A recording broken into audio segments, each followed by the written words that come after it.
Are you ready, T-Man? Ready. Ready, set, and off we go. Still have traction control, but off we go. My goodness, this thing is quick.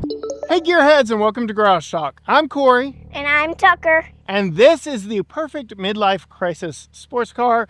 This is a 2025 Nissan Z Nismo. And in this video, Tucker and I will show you what it has been like for a week's worth of ownership. Yeah. Before we get too far into this one, I want to say a huge thank you to Nissan for bringing us our third Z model. And this is the one I've really wanted to test. It's in the right color, it's the right powertrain, everything.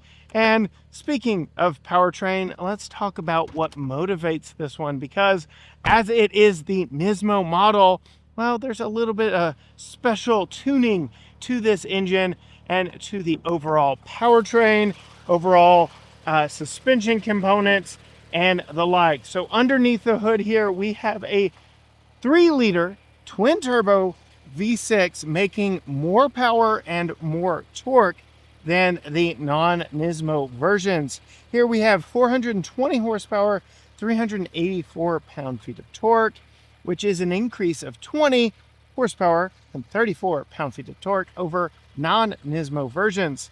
Now, unfortunately, the Nismo version 425 only gets the 9-speed automatic, which means not only can I drive it, but Holly has been driving around as well, meaning this is a sports car for all people. Again, leaning into the fact that I say this really is a perfect midlife crisis car. We will talk further about how this performs and what I think about this engine when we are behind the wheel. Now, of course, through that 9-speed automatic transmission, we send the power to the back wheels, the most important wheels for a sports car. And then taking a look at the style, this Nismo gets some unique styling versus the non-Nismo versions. We get a reworked grille here, which is perhaps the chief complaint of non-Nismo models, the big gaping face that everyone says that it has. Not really that existent here with the Nismo front bumper and grille. We have some lower ground effects on this one, giving it a much cleaner, more aggressive look. What are your thoughts? Well, I really like it. And when you get in the front, you can actually kind of see like a face. Yeah, like we've got some eyes here and a big mouth right here. Yeah. Is that the nose? Probably. As we come in close, as Tucker pointed out, we do have a bit of a face here, especially with the LED running lights that do call back the heritage of Z design, giving you that round headlight effect of the first few generations of Z, and then a very heritage-inspired design overall. This is a heavily reworked version of the 370, which itself was a heavily reworked version of the 350. So this platform overall is quite ancient, but again, we'll talk about how good it is as a sports car when we get behind the wheel. Speaking of wheel, let's talk about wheels and tires on this one. We get blacked out, very thin spoked wheels and tires on this one, and staggered width tires. You can see these are Dunlop SP SportMaxx GT tires. I would have loved to see a more aggressive Pilot Sport variant of a tire, but these are the same version of tire that is on Godzilla. That is, of course, the Nissan GT-R.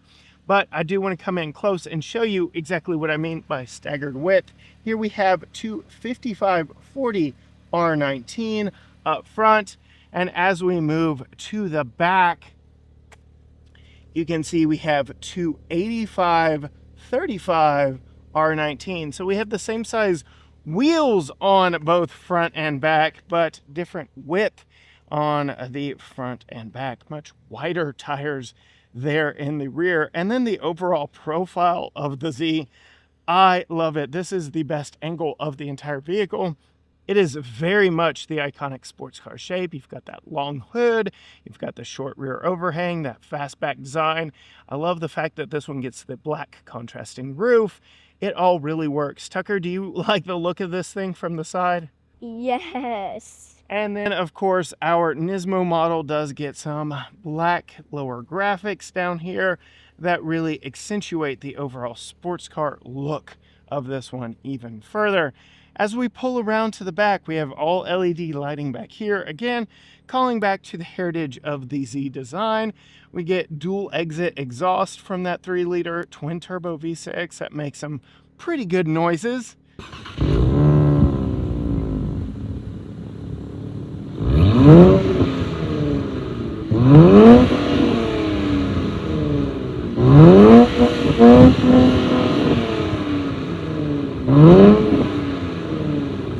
And then we get that Heritage Z badge here on the back.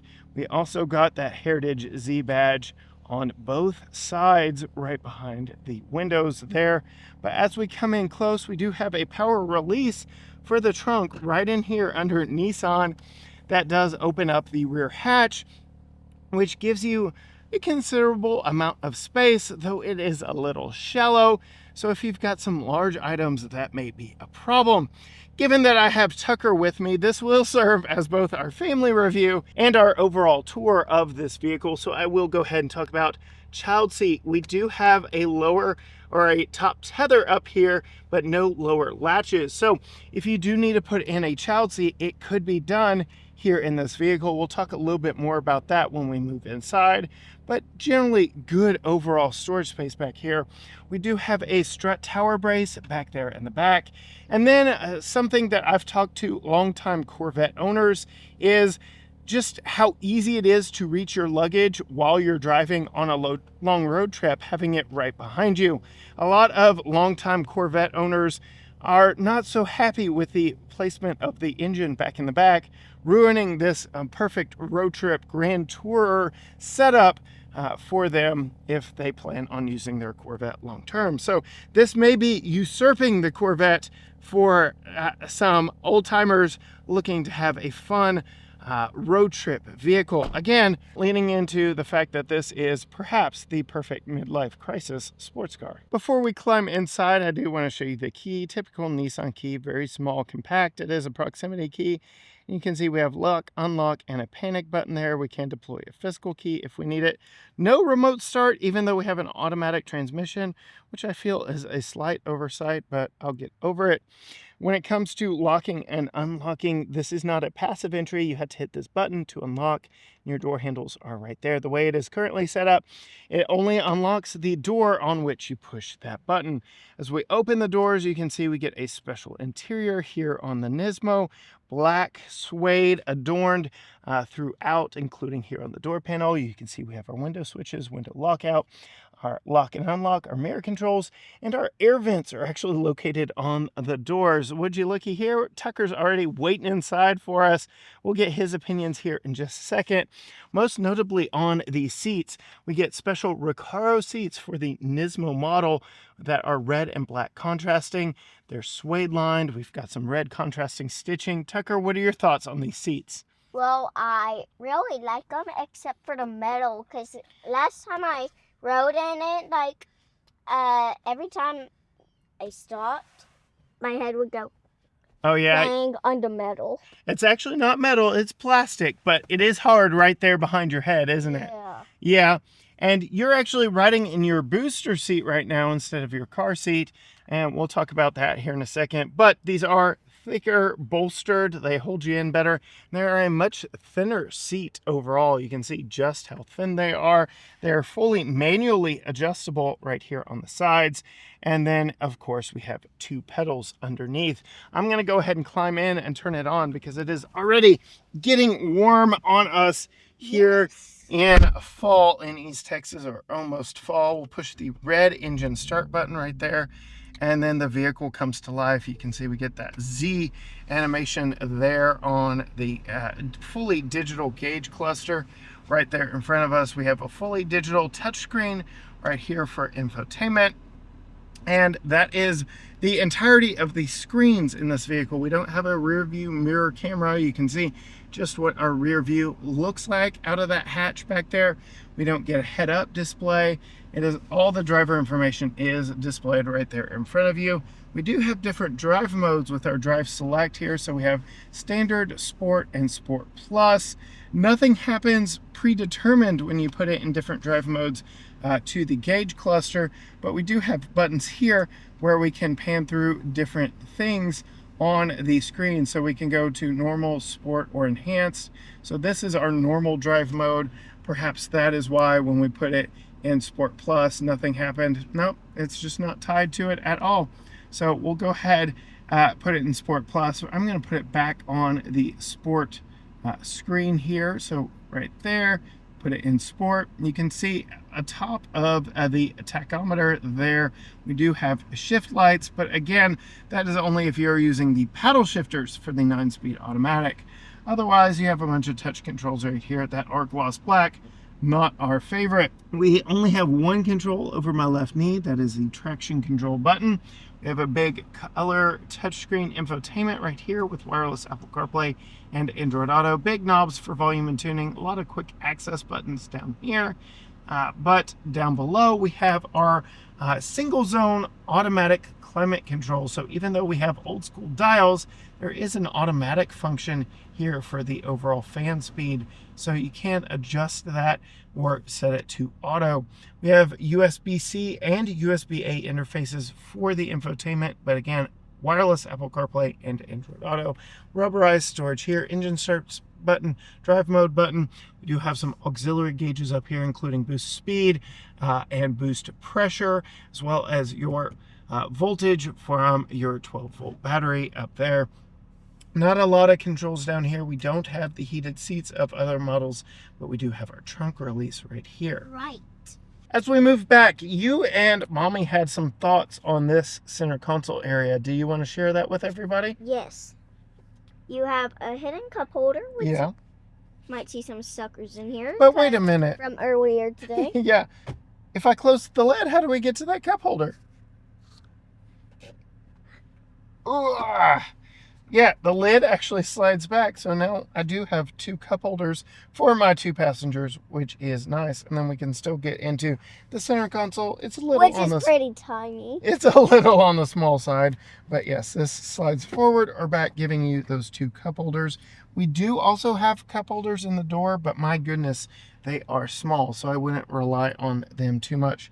We still get a good old-fashioned mechanical handbrake, which I really like. And then we do get some storage from this damped glove box right here. There is no back seat, but there is some storage behind our seats here, which is a very nice touch under that tower brace back there. So again, talking about this being a midlife crisis car or a vehicle that you would want to take road trips in, there is still some convenient storage all the way around in this one, which is very nice. Now, we talked about you being in your booster seat here instead of in your child safety seat. Right. That is because for one, there are no lower latches down here, so we would be using the seatbelt method to put your child seat in. And oops, sorry bud, unfortunately, because of this plastic that Tucker was talking about earlier, to put that top tether in, you're going to have to go up and over this Nismo seat, and it is squishy up top. I did not want to be compressing that, but if you do have grandkids with you, or even kids with you that need a child seat, it could be done in here. You do just have to check your passenger airbag light to make sure that that remains off. Up here we have some reading lights, but no real additional storage. And then up here we don't have movable extending visors here, but we do have this extending visors section along with a vanity light and vanity mirror up here. That is enough of a tour of this one. Tucker, what do we need to do now?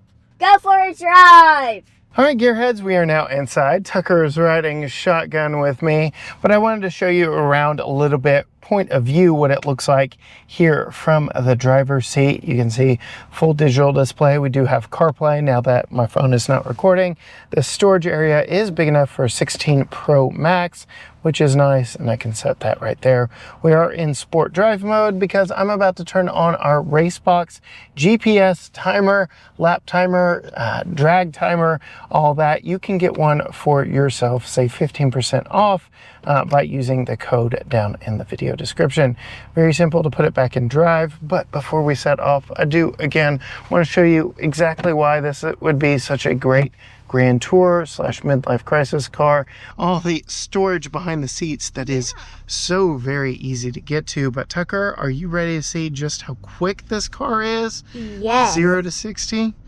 All right, well, we are going to pull out here to our favorite little drag strip as it is. Now, we do have better tires on this vehicle versus what is on the non-Nismo Z model, and they are a variation of what is on the GTR. So we're going to stand on the brake, stand on the accelerator, ready, set, off we go. Losing traction, but those tires are doing the best that they can. Oh my goodness, Tucker, what are your thoughts on that 0 to 60 run? That was awesome. And I'm impressed that it rides so smooth. Yeah. So under 5 seconds, 4.57 seconds, 0 to 60 in this one. I think that is the fastest that you've experienced on camera. How did it feel going from a standstill to 60 miles an hour so quickly? Great. Yeah, I saw you were bracing and holding on over there. Did it feel really fast? Kinda. Yeah. So again, those tires, they are the same version of tire that is found on the Nissan GTR, and I did feel a little wheel slippage back there. They aren't super warm yet. I haven't done a burnout or anything, but we're gonna give them another run at the end of the video to see exactly what it's capable of. Now, I'm gonna put it in standard drive mode for a little bit here as Tucker and I turn on. What road are we on, Tucker? Your favorite driving road. Yes, and now we can talk a little more about what you were talking about just a moment ago, how it rides. So some of the things that make this a Nismo are the tweaks to the engine, more horsepower, more torque, and the tweaks to the suspension and the wheels, tires, and brakes. So we have a firmer suspension on this, more track-tuned suspension, which does give us a firmer ride. I'm not gonna lie, you do feel like you're in a sports car. Tucker, can you feel all the bumps underneath us? Just barely. Just barely. I guess I'm feeling them a little bit more since I'm approaching 40 years old, but you definitely feel more at one with the car in this one because small imperfections in the road are translated through the suspension to the driver here. It is definitely a firmer suspension. But it isn't harsh. It's not beating me up. I don't feel it in my spine, as some older, more famous reviewers from England have said about vehicles. It doesn't destroy my spine. It is just a little bit on the firmer side. I will give it that, but it's not terrible. I could absolutely do a road trip in this without any complaints, but it is firmer by far, not gonna lie there. It also means it holds to the road a whole lot better, so if I were to throw it in to some of these corners, it would be much more fun to do so. That with those tires means you can take some higher speed into corners and really stretch out the legs of this 3-liter twin-turbo V6 under the hood and the 9-speed automatic. I will say, for this 9-speed automatic, it has been a very good transition for the entire Nissan brand. Here it is tuned for performance, and for the most part in Sport Plus mode it has been a fun transmission because you can feel all the gear shifts kind of kick you in the backside. They are a sport tuned gear shift simulation where it really just kind of, like I said, kicks you in the backside. You can feel it shift. Otherwise, in day-to-day driving, it does not do that. It is a very smooth shifting transmission through all the gears. Now, we also get improved brakes in this. So with improved brakes, with improved traction, with improved stability, all that means you get improve your lap times. Again, another reason why if you're taking one of these out on a track, you may want to get a RaceBox timer, because that will do lap times for you as well. We just went over some of the biggest bumps on this one, on this stretch of road, and my head didn't even hit the ceiling, which is saying something, because there isn't a lot of headroom to give here. There's a little extra room for if I were wearing a race helmet, but yeah, we are in some pretty close quarters in here. What are some of your favorite things about this car? You told me you had 3 favorite things earlier. Yes. Now that we're recording, what are they, T-Man? Well, I really like how it drives very smoothly. Yeah. And then I love the color on the outside. Absolutely, I knew you would. And then especially on the inside, I love that the red and the black mixed together. Yeah. What happened to your number 1 favorite thing of being able to sit right next to me in a car review? Whoops. You don't get to do that very often, do you? Nope. Nope. So I guess I have 4 favorites. yeah, 4 favorite things: the outside color, the inside color, the ride on it, and then being able to sit next to me on a review, which is pretty cool. Yes, the engine, very good, very powerful in city driving and on grand tours. Unfortunately, no, I did not take this on a track, but I can only imagine that all the improvements really do help it in its overall track performance without compromising too much. Again, I am feeling the bumps and imperfections in the road underneath me, but it still leans into that sports car feeling. It really does feel like a very fun car. That with the red outside that Tecker loves so much, and the red and black interior. Again, this is a perfect midlife crisis car. Now, I will say the seats and the overall lower ride height of this mean getting in and out is a little bit of a challenge. You've got to be careful and particular about how you do that. But again, midlife crisis sports car, this checks all the boxes. It's the right color, it's got the power. And then anecdotally speaking, the first time I drove this out of the driveway and around town, people were asking me to roll my windows down so they can ask what this was. They're like, what is that?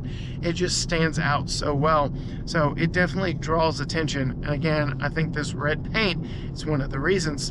Now, one drawback we are getting here on this highly textured pavement, there's a rattle up here in the dash. No, it's not from my cameras or any of my gear. There is an actual rattle in the dash. I'm not quite sure where it's coming from, but it is just a little bit unfortunate. It goes back to the fact that this is riding on an old platform that just has gotten reworked and reworked over the years. Now that we're at the end of the twisty bit, we're going to do a couple more 0 to 60 runs. This time we are in sport mode. I'm going to do the same thing. I'm going to stand on the brake pedal with my left foot, stand on the accelerator with my right. We'll see what we can get here. Ready, set, go. Oh, big loss of traction there. And throwing up lots of gravel when we finally connected. 5.44 seconds. So all of our traction woes really did cause a problem for us there. We did have traction control on, being in sport, not sport plus. So let's turn around, do it in the other direction, back in sport plus, and see what we can get there. We won't get that traction cutting the power on us with traction control off. Are you ready, T-Man? Ready. Ready, set, and off we go. Still have traction control, but off we go. My goodness, this thing is quick. 5 seconds flat. Still having a little traction issue there. I have one more run in me. We're going to turn around, and since this gravel that we're on is causing so much of a traction issue for us, let's get on the bridge for our takeoff. What do you think? Yes, but we went so fast that look what happened. Oh my goodness, your hat got messed up. All right, so I'm turning traction control off, and we're gonna do our launch on the bridge. Let's see what we can get here with that. Whoa, yeah. Sport Plus drive mode, traction off on the bridge, where we don't have to worry about all this gravel and just losing traction because of the road surface. So, are we ready, T-Man? Yes. That's all the gravel we just churned up from our first run.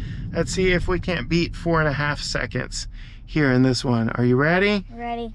Hold on, sit back, ready? Rev it up, and off we go. Oh, there we go, we're connecting. Oh my goodness, this thing is quick. 4.59 seconds. That was our fastest 0 to 30 at under 2 seconds. This thing really can boogie down the road, can it, Tucker? Yeah. So yes, it is a whole lot of fun. Well, that about does it for our driver review of this 2025 Nissan Z Nismo. Unfortunately, we will not be doing a family review of this one since there are only 2 seats. But suffice it to say, Holly does like this one. Some of her complaints, the manual seats and the cup holder situation isn't her favorite, but I'm sure she would mostly be driving it by herself or with you. And yeah, cup holder situation works because your car seat brings its own cup holders. If you want to see more from us here on the channel, be sure and hit the subscribe button down below, ring the bell so you are notified every time a new video drops. Find us on all social media platforms: Facebook, Instagram, X, TikTok, Threads, YouTube. Everything is at GT Garage Talk, or you can go to gtgaragetalk.com. You can go check out Tucker's YouTube channel at Tucker's Talk here on YouTube. But until next time, gearheads, bye.